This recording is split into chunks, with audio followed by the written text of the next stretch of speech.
নমস্কার বন্ধুরা, আরও একটা নতুন ব্লগে আপনার সবাইকে জানাই স্বাগতম। তো আজকে যাচ্ছি আমাদের গ্রামে, মোস্ট খাওয়াচ্ছি প্রাইভেট। তো পৌঁছতেই অনেকটাই ভিড়, আমার সঙ্গে অনেকটাই জায়গা ছিল, বড় বড় ব্যাপার।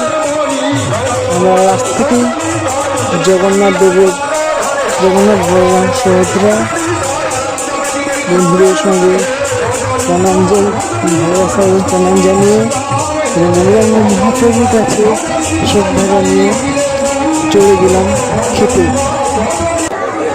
তো প্রথমে ঢোকার সময় যারা বেরোচ্ছে ওনাদের বেরোতে অনেকেই দিচ্ছে না, এতটাই ভিড়। তারপরে আমরা জায়গা পেয়ে গেলাম অনেকক্ষণ পর। কিছুক্ষণ অপেক্ষা করার পর কার্পেট চলে এলো।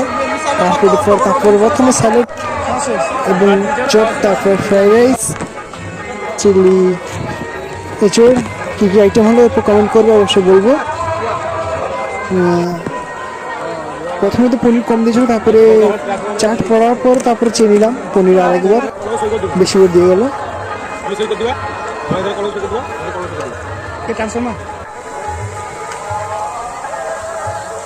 পায়েস, পাঁপড়, মুখশুদ্ধি, মিষ্টি খাওয়ার পর তারপর চলে এলাম ধুতে।